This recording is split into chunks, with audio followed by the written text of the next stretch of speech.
sometimes does not help. Inti adie bi a wo ye na enura anye no nche se na wo ye enye. The fact that you try yesterday na answer the yesterday mre de atwam ene eye ne. Inti ment na wo enura mu obrekro a nyame ama wa de kye foforo a adekye no emu nsam enye disclose to any man. Adie bi a concern with life will be, and it takes only God to decode it. So if God is not ready to give up on you, don't give up on yourself. Move on, because something great is going to come out of your life. Sometimes your past pain can put fear in you. Enunti ensesa oma yawo a wakom enura ene anano obi tie mi anope ya. We're taking records of every problem I want to go through for the past 5 years. Guess what? Yeye ni pani say, "Osori anope bia no akofa sa diary no. Na all can or go through the things I want kumu anenye." Hear me, child of God. When you continue to live in your past pain, if you pay much attention to your past pain, fear ehu ebe hye so. Na onipa bi ehu hye no so no, untumi make steps. To me, advancing to the next course, because fear has the capacity to stop you from moving on. Now, the Abema what do who free that fear, America who assembly say, Ubema de two wenra arm wane a maudi yawn, Ube ye flew. Obi to me drain your wakum yawn for 3 solid hours. Say, what's the dear? Any time be a watching and wakuma. Ever focus on something that happened to you previous and as some time ago. When you angel, it take it the whole day. To go say, Ubetwin sana the whole day. What's saying na? It is better to have records of good things that has happened to you before than to keep records of your past pain, because your past pain will put you into fear. Then again, sometimes too, your past victories and your success can make you feel so relaxed and cause you to be lazy. What am I saying? The person what I said, "Empo nkunimdie bi a wadi atwam. Emma se nkunimdie ni nya wo de. Move on, because ne wo wanim ni dɔɔso say ne wo nsa de aka. Enti sɛ wo ma enura success bi a wonya ye, wo ma adano breakthrough bi about life mu eye so much eye de wo trimu a emma wo mprim ko wanim, because the responsibility of today is not the same as the responsibility of yesterday. Or how any asudie, any necessary we in the last year, and yet the same as necessary this year. It will be who and new man we are na fear chairman method I use here no who apply this year. That is why most of the things no to me active here. So move away from even your past success and your past glory or victories, so that you may so relax. Ubinya be 100,000 Ghana cedis. Wada, weje dumako. Because or enjoy. Danger ne say you always live in a time one ebeye tutobidie, because what twini nyina akosi de enura wunya ye no. But we have said the wunya na enura na and now so move on empe bi nka ho ne ebetumi asa. Enti woni pa ne bi ho do mo a abrabo na wo bo no onya kakra adano no ensan ya onkope foforo ye mo brasa. Move on, yearn for more, be determined to advance, because the unsaka na enura se wan hu nyansa ni nimudie ama wani ama ho so ampe bi anka ho na enura den cannot sustain you today, because there be arada asudie da yeso ye den edoso na obi tie mi a obeka se sofo se be prinya kakra ana na ma mi niwi ansa na makoto foforo tie ni e enura de na unya be na so dey different. Enti se ukoso atena even with past glory, no past victories more, and your markese akese wo anim no, you can achieve it, because what you have yet take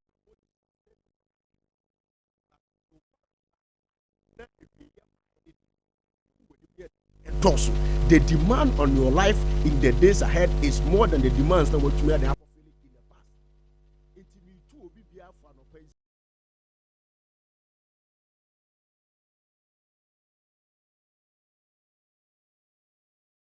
modern days.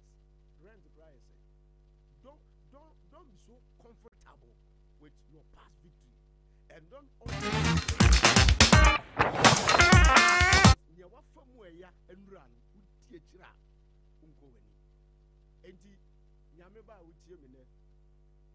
be determined, so you move on. No matter the struggle, no matter the pain, be determined to move on, because it is all better the ameno can ask me I'll go say is not enough for the days ahead.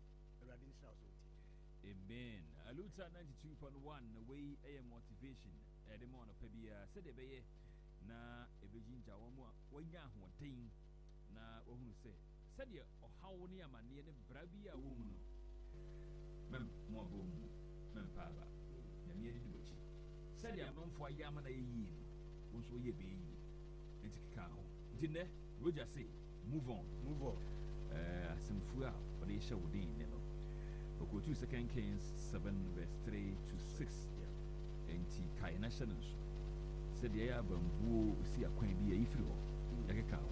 What were moving on so Kakra when your man to the whole knee Casso is a dim accounts my there be cow not baby cow which I don't say no pay. Yeah, you watch the quaint who if I am down 14 the last stop. Okay. West Service Chapel International. That's right. Your contact number is 054 20 11 220 054 20 11 220. And Tiabusia said, Utimia. Na ebia uhia futu nkranhye how be thou so amane bi unyu bia na nkasa osofo ne prophet waduma no sure enti freno na kan wasam kire wona ne nche wo hawo na ono be bompaye na wasan amwa kwan kire mo futu abebo amotimi aye de ese wo ye no enti prophet Roger say tem bia wo hawo opo obi na kasa fa ne ye wadamfo freno obuti mpani kwala ma mema obia freno ye kase bo number na dwen se obegini skanti kwa mfa number na for tie say futu na de be man no ye na mammo number yi tie say mfa number no tudwa okay 054 20 11 220 054 20 11 220 time bia ohi obi na kasa free prophet na ono be din komo na ono wache wo hawo prof nyame nshirawo pada je omre a o de be say wo ha no pay ni se next week be say shia nyame ya no ayo nyame nshira be bre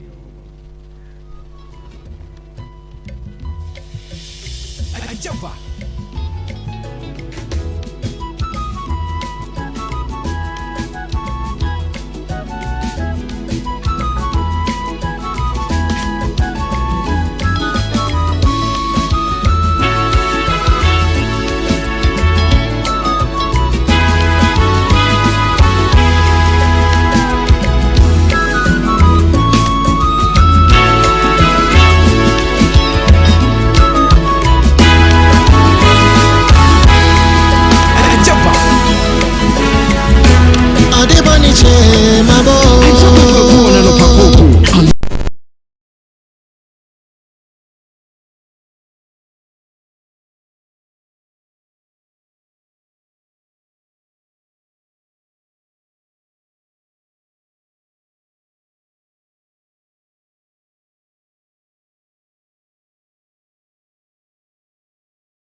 Boniche mabo this medicine juju fami boningina. It's a Chama organize the dancing competition with FIC. Samira is only Masache Henry. I'm a come to one ever heard you in Massa. Friday bear dancing competition with her. And yeah, many quasi the ballad in him say. Samira is only Massa. Remember Henry Achre no Bruta. Ada pa baby obi a yesre ready so home obo no show day. Yo from bia papa ni. That's Master Curry. Yenko anymore. Kwasi di bara tenase or the agudi ho nsam bro. And the Champions League wo. The commentary bro. But before that, you know, for updates in the world of sports, Emro. Na ento aso nko anymore. Kwasi na what you saying? Dom Empire Ball ahweye inti bibia boko. Nice one. In the Champions League wo. Yes. Team Ben. And the games indoors, but top line a woman, Chelsea, our Stamford Bridge, now from our coming Barcelona. A big game. A big game. Yes, Ben, no, Shana, Mikaya, Obi, oh, I'm going to say, says Chelsea for Jesse. I know you Bassa. You, yes, Lyrical Shanty. Chelsea, Bassa. Yes. Okay. And what do you, sir? Bassa said, on a Bassa landing, one neighborhood, Chelsea neighborhood. Yes. Bassa said, Bibia Chelsea won't be an almost BBF is Spain about. I be built on no say. Say in zoo, Janu Bibia. Almost some poisons on the mom Bibiana. Once a bonnet, there are a lot of things goes into it. And they are not never woman for Spain. Bibia. Bibia, into Omuya Chelsea. Now her current forms is here. One a pan. Current forms is here, dear. Bassa, I was so kra at Chelsea. Then not to say. Because what you say? We have a terrible moment. So, when you see a brother stone, son, Chelsea for us, how can you? I'm going to let you know. Hey, I want to watch you. I want to watch you. Men, I'm chess, but my kids if you're in this review. Oh, okay. And you go my Chelsea for us to grow up. Yeah, it's the beginning, baby. It's a more Ronaldo, baby. And Nasa, see one I'm and then you made a Jenny Puss. Hey, and then a Jenny Puss. But game no dicey in the sense the last time a Barcelona club all trouble from Spain, a Rome war, London, Ecoborita Chelsea or Alpha winning, they go back to Spain. As far as back 2006, 19 years ago. Ache. Inti Netanya said Chelsea Ewu Bassa, our some home, Stamford Bridge, and I didn't say Bassa beat my father winning the Aqua. Inti Anuna Chelsea for General Soma draw a huge inspiration out of data. Almost a net dear, come be as Bassa, a better form. Now, how much the Becos? Oh, game money dear. Say a draw any moment. A bet my 2-2 goes the Beba, goes to the big flipper, goes the Beba. Chacha phone into the business and maybe some chacha phone. Says and then we know. First, now as all your bonds our team union on the be saying, no share boarding now say this guy will be become. That's right. Into investors, only say investors they go Jamu Jetro, Mobia award, say, or may have it. Give me the over 3.5 bit mabo. Over 3.5. I understand it saying. That's a 4 goals. More.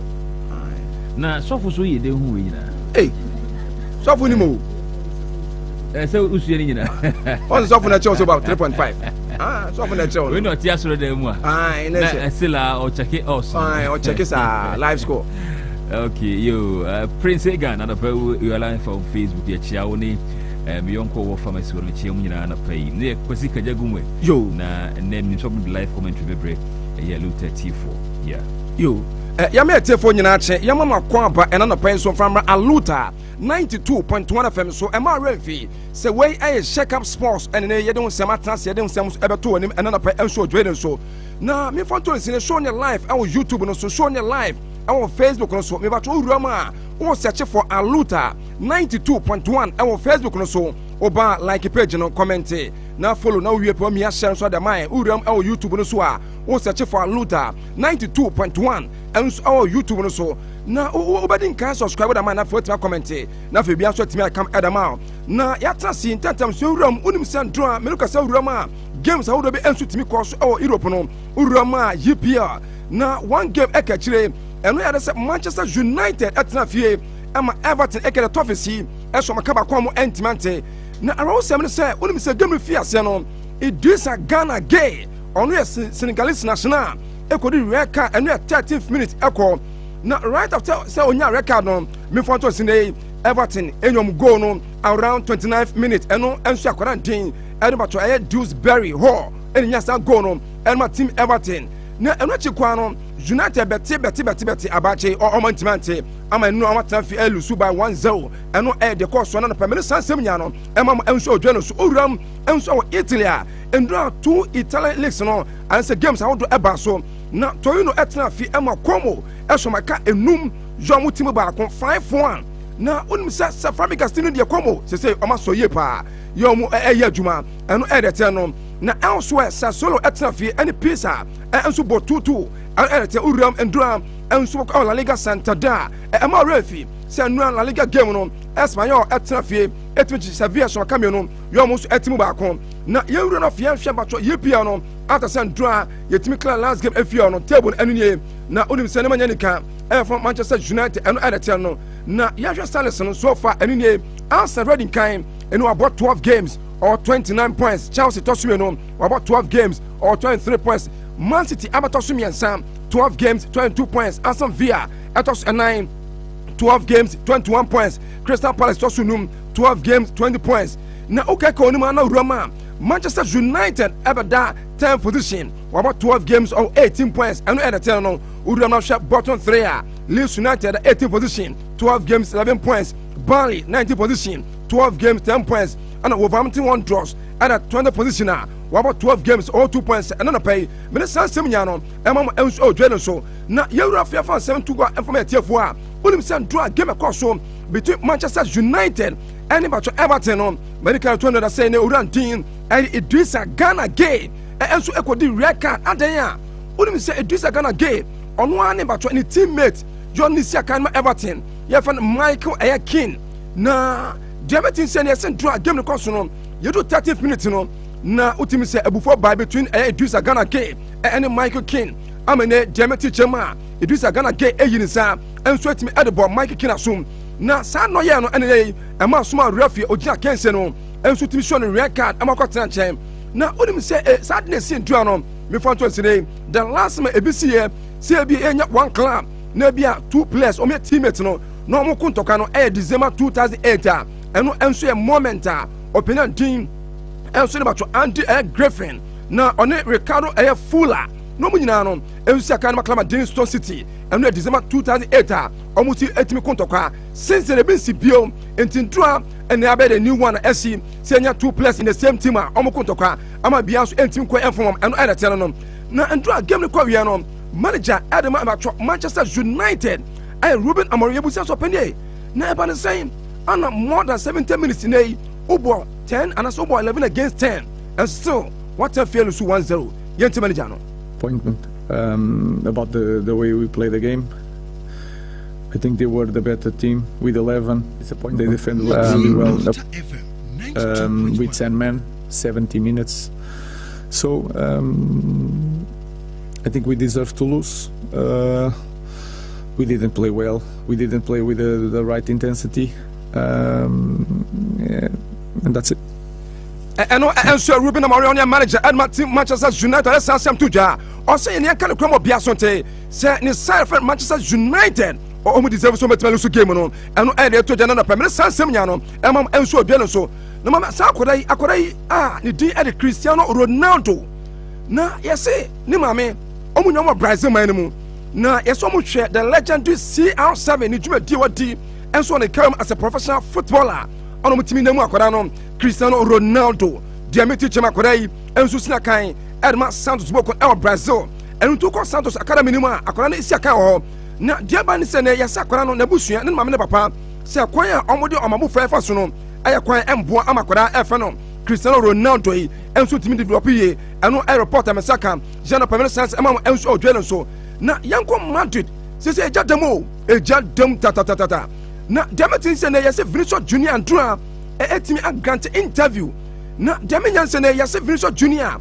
akacha don fiento press ono air president and Madibo ko se na se akopem so no better renew contract with Madrid no aje se manager Dene Xabi Alonso enso fitina se ekọ anya sa dia o renew na renew ochena eno Diameti ebio Diaban se na ekra no yasa so funa owuram enso Madrid on playing board na emu ache plus ni bo no ma omo ye 4 Xabi Alonso players ni bo no ma eno me against Xabi Alonso dem yesene odan team ade me ba Jude Victor Bellingham ono pene the only player you know Jean Finfin say Alonso be ko say Vinicius Junior be in contract ono de ene oyena juma as man the player eno a report eba eno na permanent sansem no eto en enso dwe no so ma me Federico Valverde na Federico Valverde ebusa so penie as of now which are the last 3 games Real Madrid bo kana boa ene monya 2 points out of possible 9 points na ade na koso team na so ene Federico Valverde se fantuja se nei ne krom nyane se nei ay anger any frustration and until the ama Madrid bo kono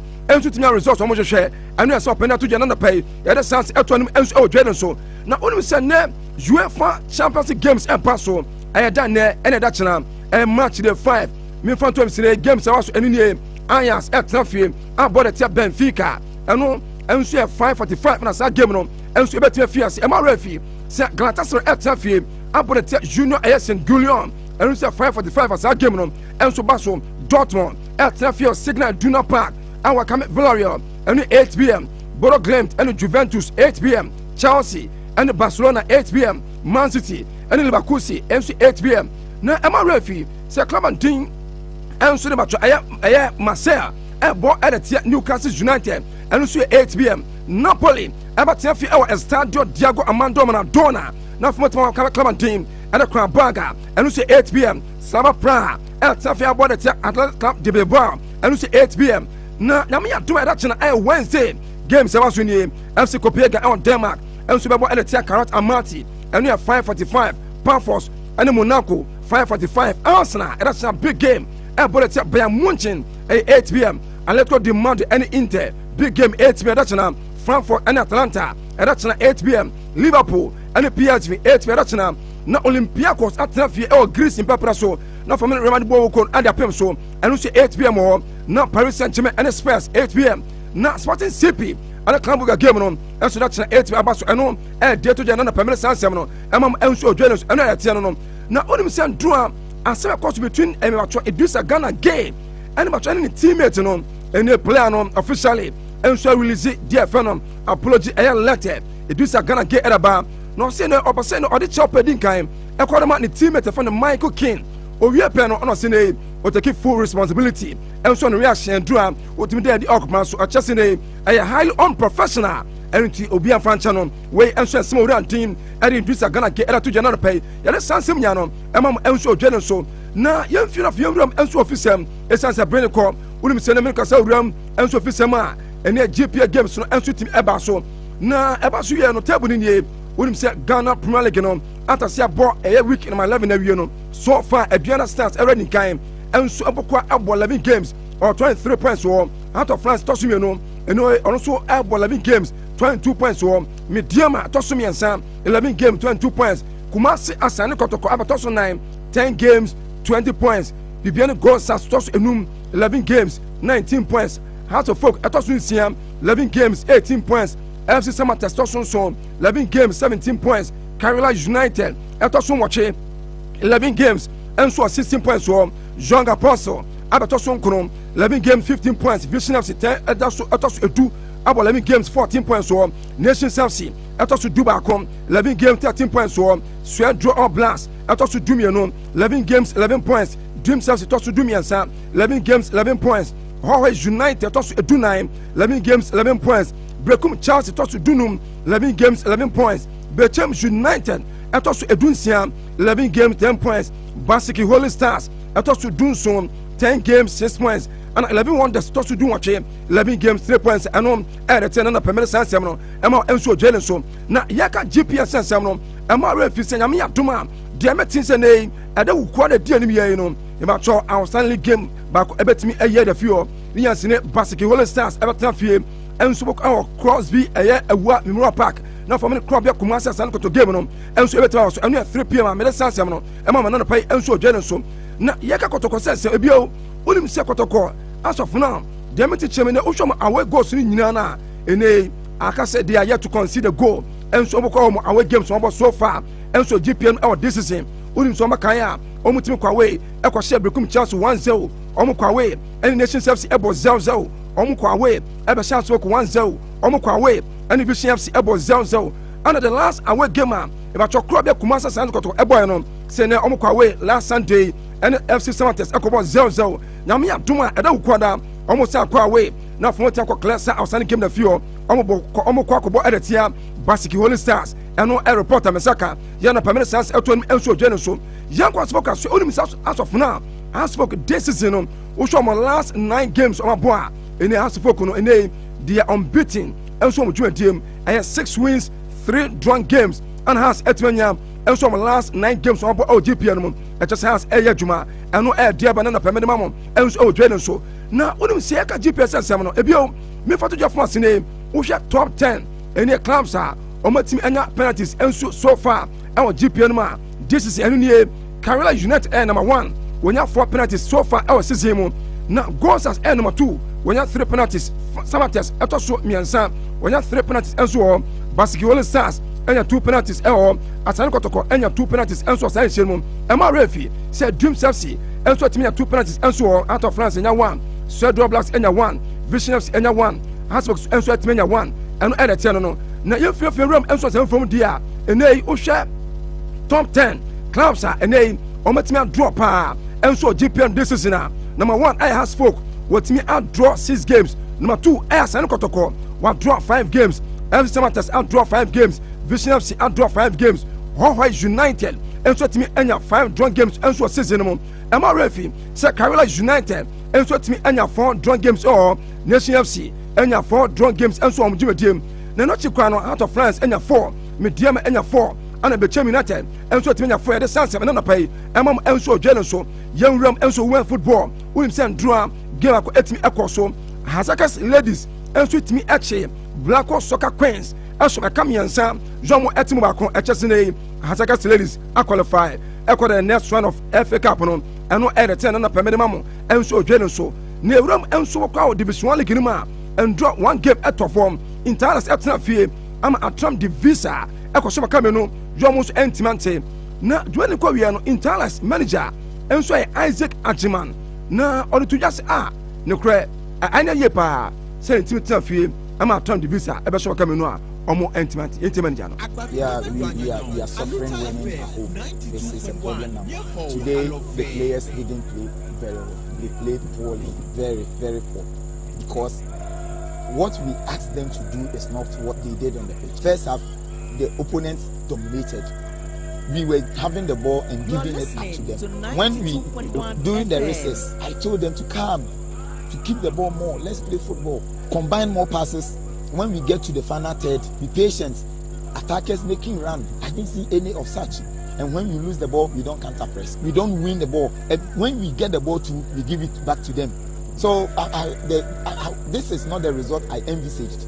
I didn't think of losing this scoreline. So I'm very disappointed. Seriously, we have to change.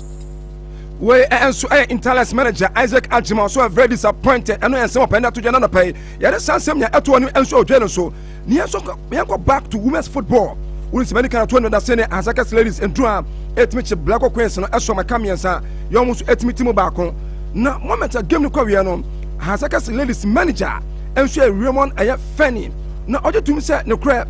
Ne mo no entimi ammo according to no instruction. Then so results no any here ye pa. Happy about the way they play. In the end, it is the results that matters, and we're able to beat them 3-1. So we are qualified for the next stage of the country. Yes, I'm working at it, and if I get the personnel that I'm looking for, with the rest attached to, so I'll be rotating the players in such a way that I'll get a solid player that the rest can also adjust, and then we'll be scoring goals. So we still keep working at it until we are able to get it coming off. Mebacho away and swear Hazakas Ladies manager Raymond Fenn or the Sansam Tuja. No, we are pen number 20 Hazakas Ladies striker Anita Quantin and so to just no crap a woman saying the money na our form. We say team no enso ntimi ambo according to planner. On plan the next no results no any here yepa. No, koye die, but any thing na the boy.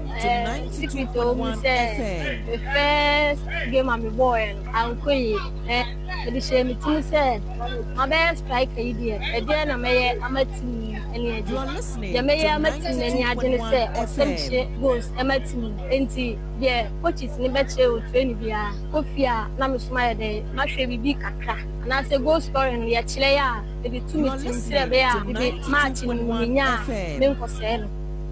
And so as I guess the striker, and it's a quarter of Sansam to another pay the Sansamano, Elton and so Jordan so. Now, young I can't get Olympics as well, Emasi, I go swear that day, Emasi.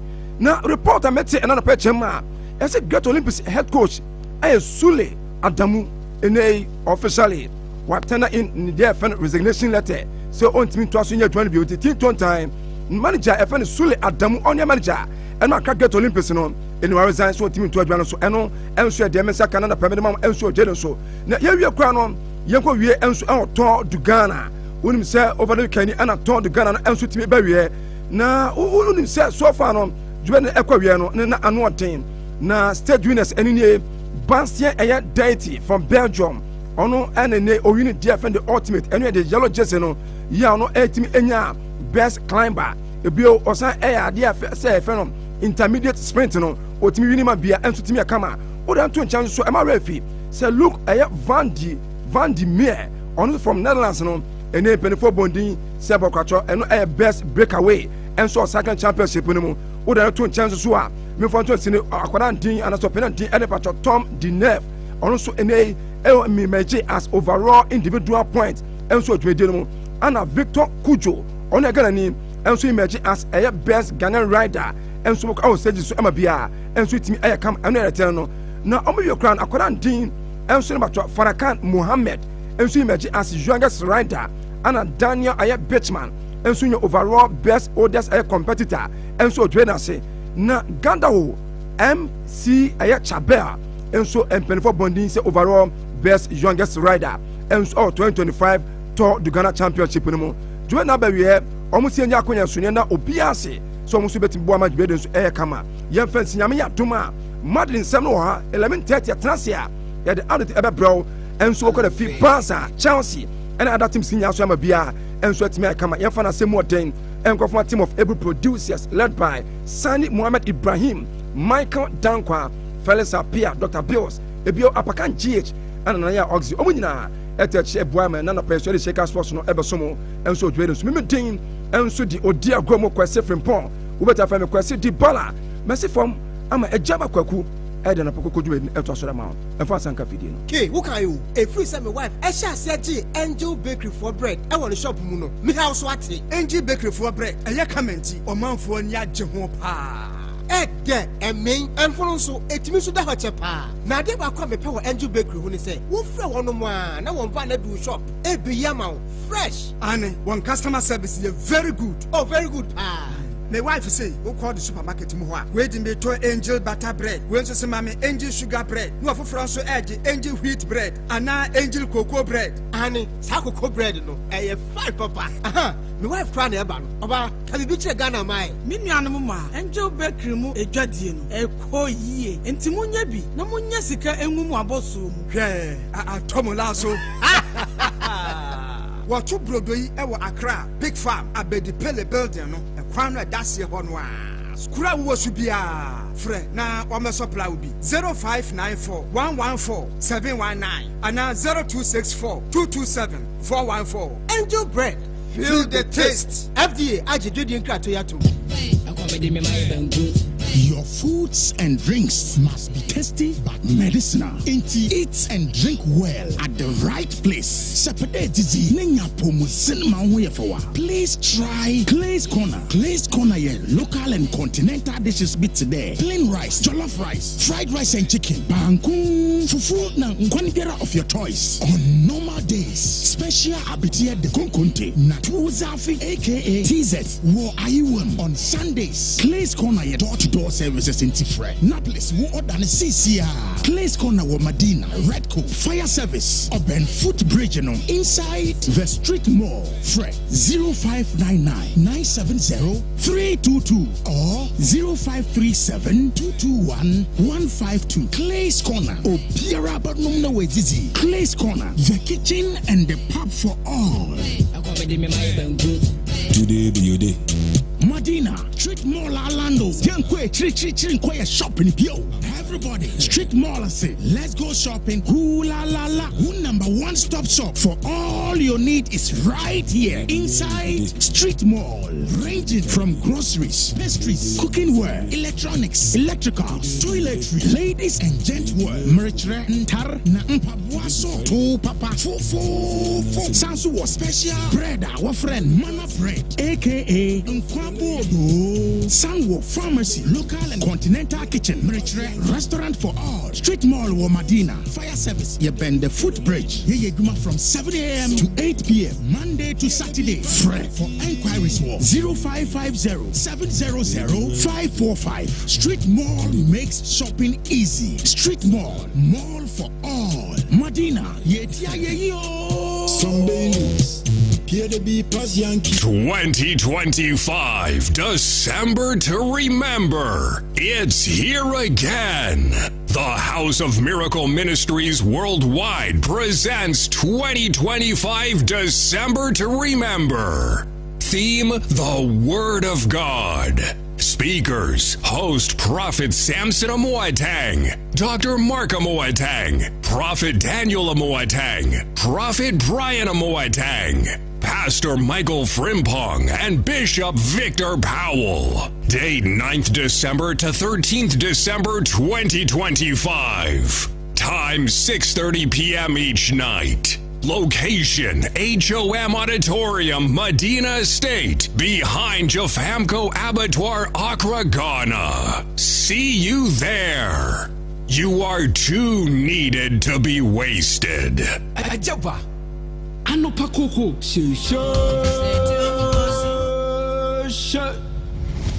on ALUTO FM 92.1 with AGYABA, where the nation speaks. News, sports, newspaper review, entertainment update, social and political interviews. Monday to Friday, 6 a.m. to 9:30 a.m. ANOPA KOKO. Alright, you're live on Luta 92.1. ANOPA KOKO she and twice today. I could even some April. I feel here. KWAKU when some how do a PM. Na yemu boss one of a common sense and a born horse covenant so. And akusia and so atna say KWAKU munsem ye hie eguho ama akusia what is saying good to see you. Nrawamba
Abasa odidi na wasumjo the dey so obre ansa na onsa ka wamra oni. There's no shortcut in abrabo. Offer shortcut bi anso a ehun asem da animu a etwe o. Yewe KWAKU atamunsam o ne yenko animu. Agoso e fa free. Okay. Me chance o. Ya chance dia ya the awake newspaper and ya drama na anope health minister nemfoyin edanyimu wa hye suit kama na odaba to there enyipa mako opepi eduonu 20,000 ena wokọ bonemantoma ene omoko ewo HIV ese ho omo so omo ho yade etino eno ene nia health minister owura Mintia Akando edi aba saso ena sam amina atoshi oha adwem pa obahye bibifo ni ye pa osesesi ano ndc fo nu eso dollar nu ewo 12 Ghana cedis na MPP member no omo he ofrom so omombra saso ena Eric Opoku Eric Opoku odinsembi ababa tudwa was it the awake newspaper and I'm de mawo and also the ababa tudwa say the hawk and awake. Okay, the hawk. Sorry. The hawk. Sure, about hawk. Akromada so. And ora Eric Opoku. The same ababa tudwa ewo MMDCs. Say yato makotium na nkrofo keka. Say yato makotium 35,000 Ghana cedis. Almost enya no kra. Na nyina no yembo yemfa entungu. The hawk and I nano pay or the ebaye. Yeah, the Ghanaian Times and Etwaso be transparent, accountable in managing state resources. Speaker of Parliament tells public servants. And Rasha Bedoni Chairman, Right Honorable Alban Gwagwin Kingsford, and Ode to just say we are Banjuma, Obesha also didn't credit, prepare your and a beshe a jumanimu. Front page here and so yet Swaswa Ghana to save over 127 million annually from restriction on raw rubber exports. Honorable Atofos and Finance Minister. Only for Atofos and Finance Minister and a Ekasei. Or says the table to say a cra rubber every amanoni. Eba Ghana na se Ghana yen a bibre muhaya say ya to me ye bia. Ye beg nyasi katushri de. Afibia no yebenya 127 million afibia sa skano na ebeba be kan isika ho yegusu atwaso front page page 11 health finances system risks collapse from NDC burden Dr. Entry Dr. so na kasei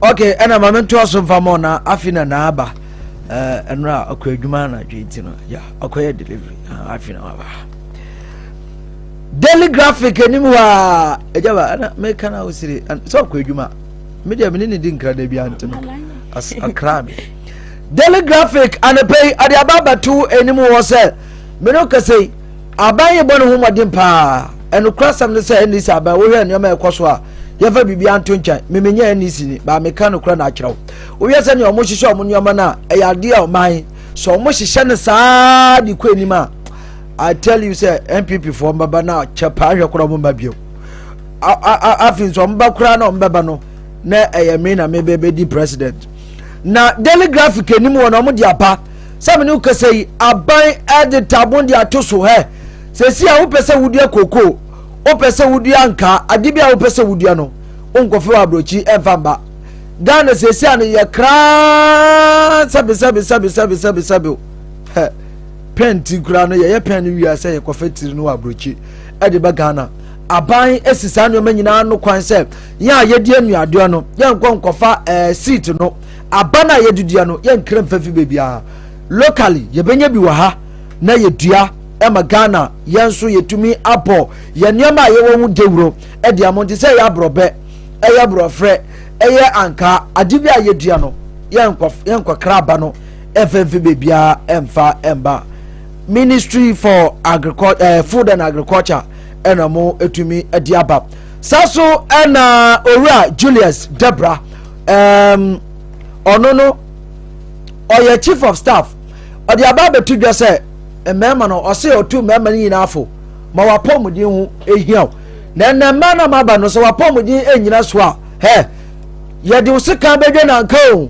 wankwa ye fa wo yere wokwanso a ye fa ni na ne se wapomudin enyina so na apomudin gina so na apomudin na so ni na he be ma woti apofiti uti so ebesi wo na so apomudin kase na enyina middle wono ewa se ye die na ye name na ya ho na ya stem middle ho na adana na wo hwam sa na se mema ya ho de na wo ya stem in middle ho no ho na ho de no ho enti chief of staff etu mema nyina afo se ye ma ya apomudin ho ehian ahwa obi edo sika bedwa nanka saso ena no asa yanto aso yet also with the Chronicle and what the Chronicle mono nya edenimu John Mohammed's gold board magic delivers 90 tons and rakes in $9 billion okay, so aside that, so no, you were fire on Moete Hills, Tai Kwame and Yokwenya clan battle for control of lands with a story on page number 3, and only 2 major stories are that the Chronicle nini. Okay, yeah, my family. Yeah, the daybreak and etwaso. Nigeria Ghana Customs enhance collaboration. Oh my Ghana ni Nigeria ya latafo. Ayiro ma yonku famu tare ese obabo ne ataso. Say be ya ahoban bonsem e wo boda ne so akwantufo ni dwadifo no.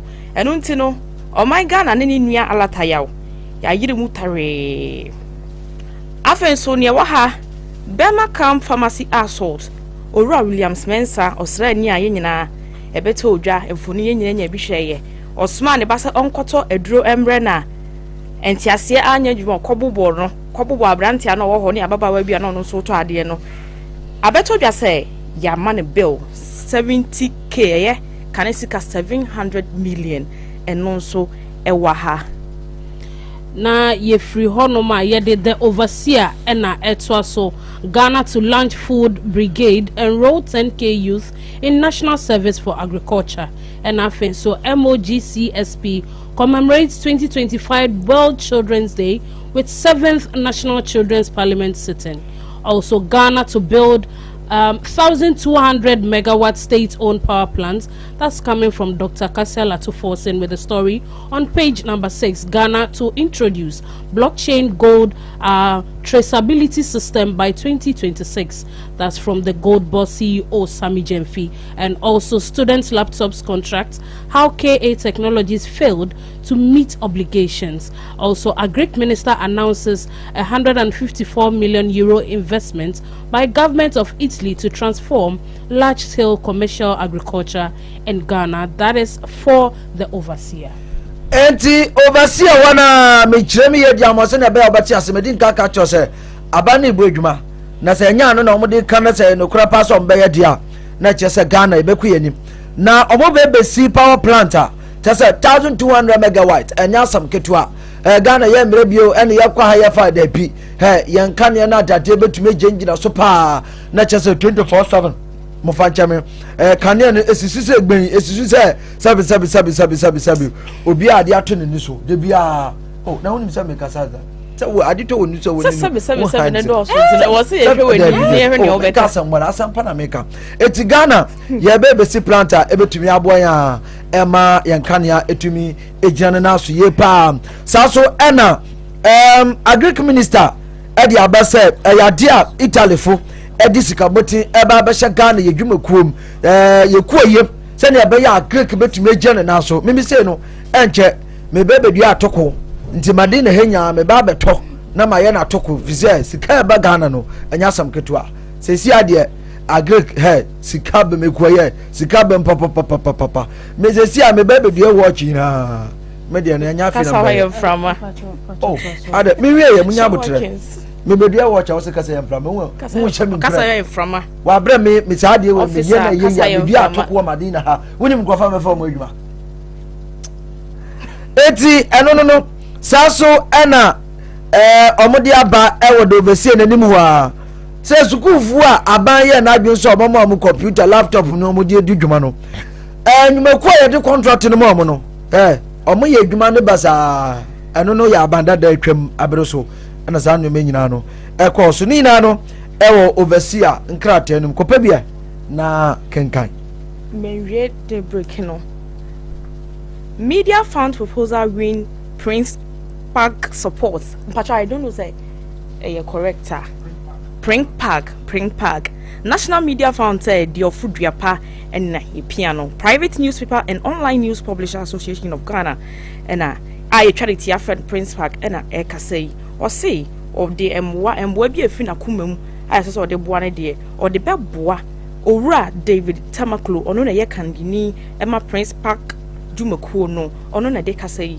ɛtudwa so the New Republic ena etwaso na Toshi ignites NPP civil war with a story on page 3. Prince Park backs Mohammed's media fund revival. Also, Eric Opoku's irrigation drive revives Akufo-Addo flops. Euphoria test trial in limbo. SML demands probe into OSP mismanagement case. And also, Park demands 85% stake in lithium. Urge Parliament to reject the deal. With that story also on page number 13.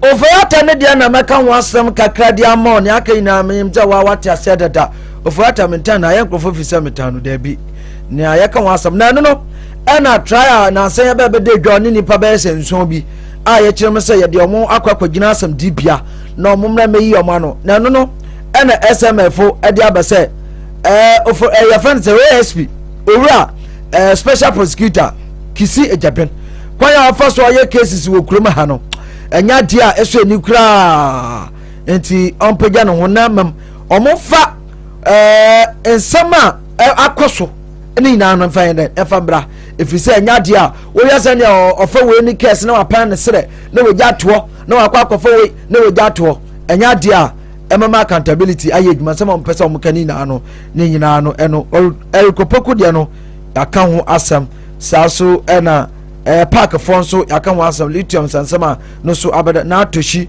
ono so yaka ho asam ni na no ewo the new publisher na de niaka no ye boboso e de ato aso because of yemre ni nti no nti ye de say yaka times yaka the new the National Enquirer no inti no eno ne we ni mu government unveils 50 million Ghana cedis to boost fisher folk, announces sweeping reforms in fisheries sector. Also, Chief of Staff urges support for Ghanaians industrial growth. Prince Park embraces government proposal to establish National Media Fund. A free Yankra calls on National Chief Imam. And also EC staff chases Jen Mensah and deputies. And Afeye Frihwaya but dispatch your last paper and only spending $400 million Trump dollars on our cathedral is excessive. Nigerians Ecumetal center cost $40 million US dollars. That's coming from President Bahama with a story on page number 10. President Bahama on how he first met his wife Lordina at Ganasco with story on page number 2. A love story there. And also Ghana set for continued economic growth from BOG governor with a story on page 2. And then last but the least, IGP bans police leave as they launch Operation Disaster Free Christmas with a story also on page number 11. That will be all for our headlines.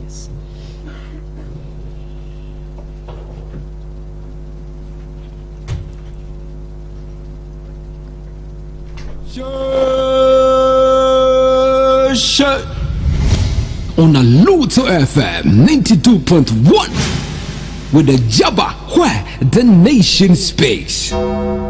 News, sports, newspaper review, entertainment updates, social and political interviews. Monday to Friday, 6 a.m. to 9:30 a.m. ANOPA KOKO,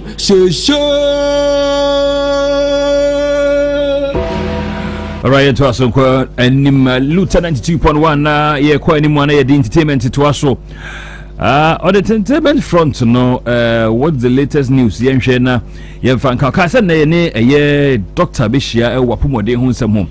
Send Wapumode, some sick, said over a chief of staff with you and Funo. Say you may hear ye pa, say, oh, ye check up.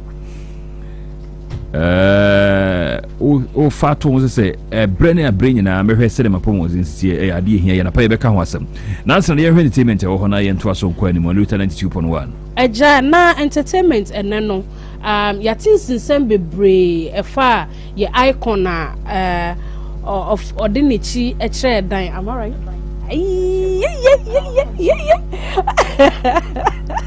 Entino ne ho nsensem na ye de abase omunam court weni omudi akoni abasa ntino sisi a omude update aba mo ba kai say ase on social media ni hu say o my ye billboards akese a mo de data to so ebinum se billboard ne nya fe ebinum se design ne ye pacha ebinum se nyama bebre nti no ni aba ne se ni aba eno ne ye de ba ane ni aba ene se enne no na omo de press release aba na press release na omo de aba no from family of the late Charles Kwejo Fosu aka Daddy B Daddy Lumba ane ono na omode ne press release aba no de fa ho se ene date na omuhu wa monte so no omatwem in fact committee na nkasa na omudi si ho se omo na omo ye eyie no ya dissolve committee no ane inti no committee na ebusua panyin eda no a omo court aye se omo na nka omo ngina no sisi ano ya dissolve no new one na eba inti date na old committee na de baye no sisi a eno enye djuma na omo se omo dissolve ne kekeda omo wo lots of reasons intia omo dissolve that particular committee no se na ebe ya ombe hihye omuniame yie edien na omo hihye ana omo kire se reasons bi ntia omo hihye date no foforo ene se Daddy B no wo mabebre ena ne ma no nso no ebi trotro exams ne ade ena bebre na wo se omo hihye omuniame yie ansa no maba aside that nso no autopsy and investigations ekoso no omu with the autopsy at least family needs to know nia ede sa owo no eba into with that aspect no omu enwie eho afenso no family members bebre ene wa brochire into omu nyina ebinum adwuma mu e so omu gigi live ni ade se na be ya ombetumi aba eyie no na bibia ayefe afenso no ebe na baby a otena Europe chaye pa nti no owo lots of family and friends ewo ho omu nyina no ewo so omu nya time na omu etumi ebe yie no na aside no so no aside those reasons no omu sa kan say that the swaba hene no there is a clarification that dear swaba aha ejon say me yade pa aha that dear swaba there's a clarification around it na clarification e wo ho ne say ene evangelist yaw akosa aka papa shi oko briefi omo ema eka kire omo say e wo so omo ye bibi emfamfa date ne ho na ede no mbetumi aye na aside no so there was a little bit of violation concerning the etam kese mediation resolutions near efa ho ne say old committee no was so mo dissolve senior makane that aside that no so no aside autopsy ni bibia no e ba ne say ebusua panya kwakoje 200,000 Ghana cedis and from the coffers of Niama Eboabo no dia ye no from specifically Car Bank East Legon omo de nyina hye press briefing ni mu nti aside that no so omo hwa aside ni nyina no se yekeke ni nyina ebomu a there's a big deal on it say it was say omo schedule a redating and I say omo schedule a new date nti no omo catch general public ni nyina say there's the need say it was almost Sunday nti no any other information ombonya wo abonten say yes sticker say yeah billboard or any other thing ombe hu wo abonten no they should disregard it nti very soon no omo the new date ne ebeba nti no that is the update for entertainment today. Mera sibebre yentoa so na yenkwa no betwen wa akire ho na ewia yatoa so e wo ha sei na doc efri Ramax Specialist Hospital adruha na pa ye hwe wopomode ho nsem Aluta 92.1 ye kwa animu nti ye de ye hwe last year week no na ye hwe bibi about hypertension na ebubo so ne ye toa so akwa animu kama pa Aluta 92.1 na wo wapomode ho nsem mani hia wo da bia meka wo mani hia wo a unhune ye 2 days ago mani opani bi di nkomo na oyamanyoni enti na metene nka che yie pa meka se otatu kwan tem nhwe bi o tu kwan kra na mzo na bo mete wo nka che pa na bobia oboko de o se jaba boko na mintu kwan me yare madadam 1 week 1 year ni na me reho yie pa na o tumi fo se me hwe me life yie na me mapomodi hu hia me do betimi aka kire bi ano nti sɛ wahwɛ a da bia metena fidie so a something concerning your health no ya me mfa ni agro me kan wasem bebre na wahwɛ yi a me ho bɛyɛ wahi na nya ntowo a onte de me kan ase na me pese beto awi ansa nti eduru ba bi a otum sɛ nipa dua na wabrɛ nso na wo exercise wabrɛ nso na wo hwɛ wapomode ho nsɛm yi ɛbɛyɛ sɛ mebrɛ na me exercise dan sɛ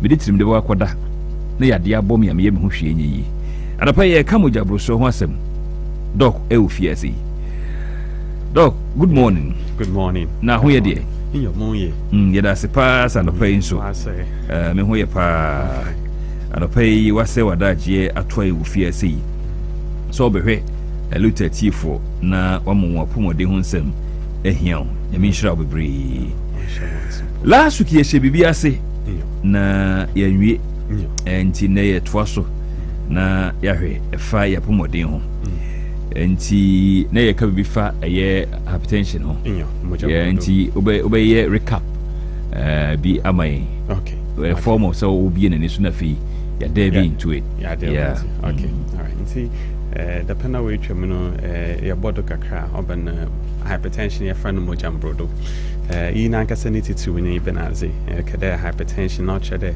what we call persistently high blood pressure na chede pressure owo yen ntene mu no wakoso titu ntena ofa moja fi yen akoma ozoko yen hunam duani baby ano ono wakoso ya kadam na mpempi na kwa asopiti a wo check wo BP ebon the values no oye bien more sur no wase more sur no ono what we call systolic blood pressure on each other wa koma orbono the pressure no in wontene mu no ono na owosre mo wase no ye diastolic blood pressure na che wa boewie na original home kakra no ono sumpo the pressure into the pressure being on a kana blood young blood pressure no kwasem yi ekɔwi asim biara mpen pino ebinum hwɛ WHO classification of BP bohu binum sumpo wɔhwɛ American Heart Association nsunsuin kekre bi pe no but pina gitumi de BP or blood pressure oye 120/80 below that no that is are they ever friend normal se ono oroko suru kakra fiti yen 120 recall 130 no ono friend elevated blood pressure na cheda wa kosuru kakra se obur 130 recall 140 ona na mo wasne so from 80 to 90 ono wa friend first stage of hypertension so oroboro 140 recall na mo wasne so oroboro 190 recall on your second stage nti oban BP na ononyin pen p no simple say or digital machine no wo ha ehu da me two values ya ebu ko bi so ho oban ne nchen bi o 70 bi o 80 no so saying then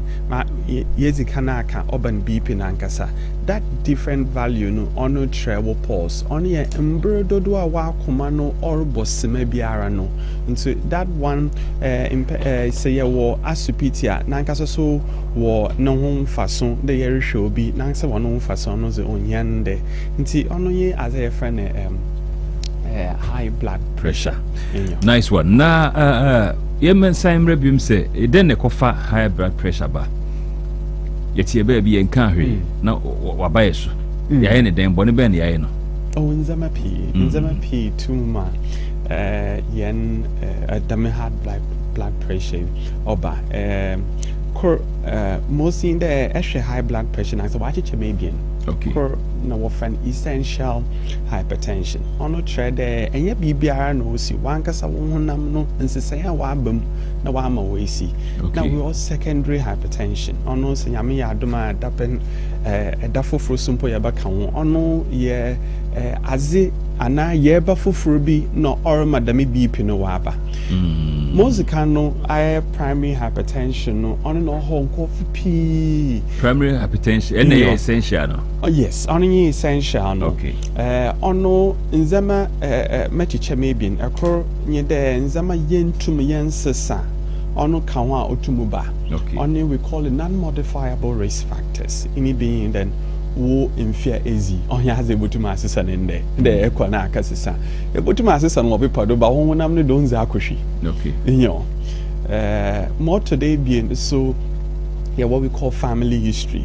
wan kasa we busuam there wo nua wo bi wo nana wo bi na wo ma mesumpo wo bi iso nya da botuma akoda nde yara eka sesa as American e botuma asesa no obepa do na mamu do hyeho enwa. But not the other aspect, my able to me as what we call modifiable risk factors. No, ono bini kasiye or the on otumoma BP ba. Bisumpo nansi coffee pee one could come on sedentary lifestyle. If you are, I can't know is easy. It's no car the man now could refer into sedentary lifestyle no or what doesn't can and Kevin will fear fuma or nantum poke of fear of your enjoy a juma but from a was the parent na can honestly work of form in Chinese our excessive salt intake as well. In fact, I want Chinese okosura yen mojano in Zambia of any electrolytes. I want Chinese okosura oma ono okoso otwe nsupi bogu mojanum na wo mojanum no dodo odosa ono so ma wo BP koso if insanum ono simple zeba jot twe your cigarettes cocaine mpo the moon what we call recreational drugs ono simple oma BP cholesterol so ka ho nguza wa doso yes nti ko Facebook a niema doc bobo so nyina no ewo ho a obetimi notice ne down na wabo ho ban afri ho na niema bobo so nyina a part of your life a ohu say on daily basis no niema ye practice pa yes na say twi ho free ho like oyanzama all the yedi yenwa kon onam impuntunti wama yana brabonum so wasesa kakra impunti when it comes to comfortable living and all wama yana brabon wasesa kakra nti ebon ho bia because we are there friend white collar jobs no in the office on your kanu ana pay wa sir na anyi ye hwe yen phone here and there na anyi go yakọ office yet yen kalum ye kat no ya enejuma for 9-10 hours ya sansa abefi dama and then repeat nti nzema pu abaka and across so nye there fast foods are those in there it's na pizza echina shawarma and in answer effect yes I'm not trying to say the inum is but urban fast food and a lot of cholesterol into wados into honest boy as to be there what is so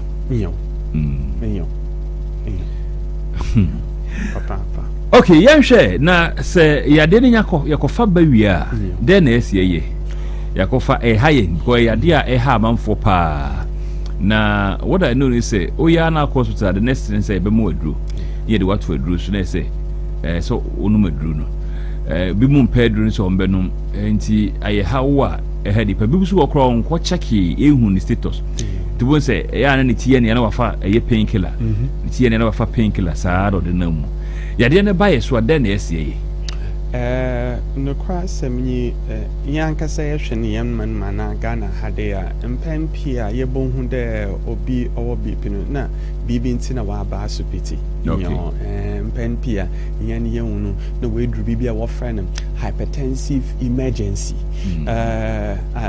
on treden so bipinu mama abobwe so stage 2 no mesendo ya above 140/90 so obor as a friend 180/120 na edru hypertensive crisis no ya won nchiche baby kor onyenye hypertensive emergency ono trede wo bp no wa akosoro ama osisiara oroho wo hunamdua no okay enwa wa akosoro ama oroho wo hunamdua no ono osidama impakono urbano ansha ebi won pa or the heart attack no zeba nti bi won akomam no oboni pro ebi won niti paano or niti paano nenya friend and then visual disturbances bi on boy nausea other things bi o your friend hepatic encephalopathy ono chede wo BP numpo otumo ya oha wo hunam duane baby a wo mbrebo otumo ba wo sabo kidney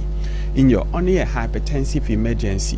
It means one day we find a hypertensive urgency on each other walk so above the 180 120 now so on drew baby I back at the oral hole wo hunem diano in fact say you damna coffee pina me huno waba hospital da you find a hypertensive urgency dam on how ni pedon ba oba hospital you da ni BP about 130 190 over 120 ono onyaza yere kan yen hu ejenje bia de gidigidi ye de BP no riba form ansha because honam no excuse me why I used to mess into order nga kanka injo yes bonti yetum yama nduru na yama BP no yapeda within 2 to 3 days nga kanka oba form so oya emergency damina within an hour or so ni yapeda oba from Kudra and Libe 140 yampedo oko below that I know that one too cause a different crisis but you find there aba subiti and a medical checkup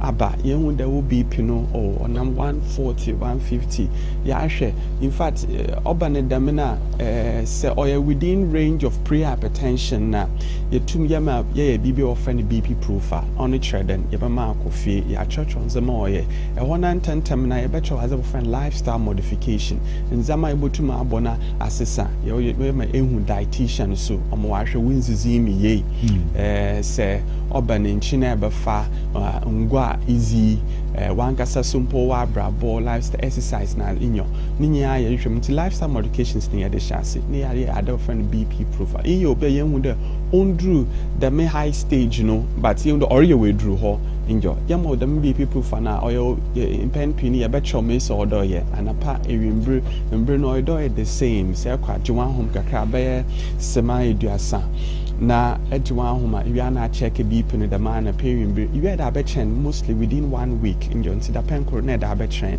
ono oma yenhu se wo BP no kwa semnyi osoro ankasa anade ebe hospital ana ebe asupiti wona na wa abaso ebe na azinta ebe no ho BP refer white coat hypertension on a treden bi oba so oba asupiti no ihu o hye no munti o wa na ni BP kosoro inyo mo ma me bi mo hwe nsesi adama na ote oba ni bi kosoro na mo kofie na okofie na deba oba na mek onya oba no fom dama onya abotu nti also mo ba hospital humo wo mo hu no me pa ha inyo nti there is that white coat hypertension nti ye hu ne dama na ono sumpo nsusu on de ye ma ekofie a check the 1 week ono botuma trem okay no kwasem yi wo BP also na ndro oda me de hyase no ma hyase nyimpadua no se wo yerba fofubi so okan a ninya otum oboma muhu edra oda menyo hyase impen pino se yehu ye hyedam na asa ho na asumpo na ye request labs bi wo all day ye why ono so potum boy hu meisa wonam diano oreye a normal yan full blood count no enjoy ye bohwem pede ye hwe wo urine so maybe or damage another ye ba affect wo kidneys no ntise ye humoja wo which sanchi mania on simple they can cause BP etumi ye hwe wo mbrebo ana we do LFT yes the me electrolyte na in America no simple yes so be creatinine on simple your boy share you be a check so be all sure the ma wa kuma no na chede orbo dam dim now why today I call Gemina wo friend Emma Dazedo emu de kwa gym na Emma Dazedo Emma do increase weight na the bone there muscle no orba inyo the muscle no wa kuma oti muscle no the man so almost obopum oye kese nti ye dem as our friend checks x-ray ye hu de no krasam yi wa kuma no ore kesa onu simple wono nsonsondo ye ECG so ye hu de wan kasa wa kuma meisa obono anade meisa oye adwuma obano how I mean it's able to beat generally no it's working properly and now or ye juma ye and now put the problem biara and you want kasa wa akoma no ma or ma enya da me beep no nti the labs ni nya ye beye ama later on abohwe hu de okay se bibi so or hold that another beep na kasa ono nkotin na oh Hello 92.1 ye hwe wapomode ho nsem na Dr. Raymond na menene din komo free Walmark Specialist Hospital ye ka pressure ho asem hypertension enti ni tintin ni tietia mu ane se utie wia utie ne kwa tuanamon nako Walmark Specialist Hospital na ne doctor nhia one on one obenya adaje atie wasem ye hospital bebre wa kwa pressure enti ntimi nya adaje ma patient no the way a brochure standard nti unya one on one communication with a doctor or ho abotre tie wasem empre no ho emma wrong medication bi yankofa ha amro nti utie mi a for ni kire Walmark Specialist Hospital ewa Agyaba Antis Junction kwa no pay a man tu nhye na be catch you say no me opani bi kasa ya oye panim pa o political party mu o se wadadan mu for 1 year no to me for some me family health in Yagro na me already me family health in Yagro you say me nim de me pa me ko ha me ho up and down na e say me say ada je say me ko check me health me status no enti me yewani na nne man ka say ma adwuma unni ho adwuma no foforo be ye unne ye be replace you enti sire kwan wa adwuma mu say o kwa akohwe o health status uti tai pai wo utai nya say experience ne pa jai se wato wo painkiller show bag ko no na wanom o de da kro pe ubuhia no wanom ndrumpo ono sumpo tum enya bp ndrum nti numa ya no de bia no next week e be hwe secondary hypertension okay yeah na the following week ni ahwe nudu na fa ba no minim so ochina beba na ochina zemuntu nti out in your next week all right next week enti doc mo number no obi betimi afre obenya number bia ma obi betimi afre yeah last time mbobo ye no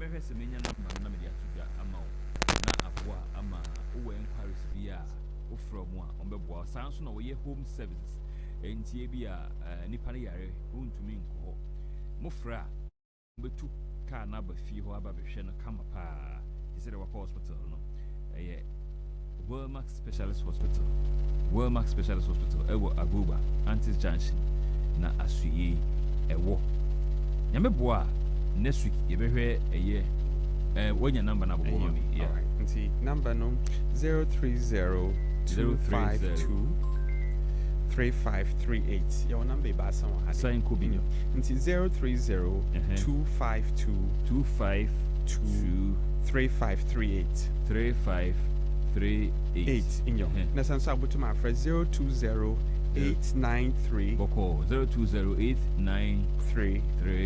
4853 in your honest mobile video 020893 4853 near Samsung was 053 and 038